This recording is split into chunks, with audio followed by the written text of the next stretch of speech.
In Acts chapter 20, verse 28,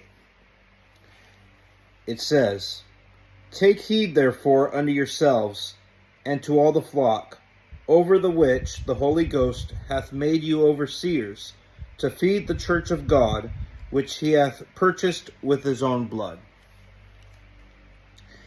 The elders or overseers of God's flock must be men who are appointed not just by other men, but by the Holy Spirit of God. The leadership of the church is a solemn responsibility, and it should only be accepted by those who are convinced that they have been both called and equipped by the Holy Spirit to do this work.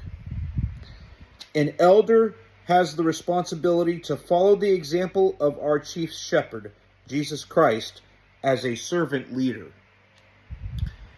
Praise the Lord. Amen. God bless you.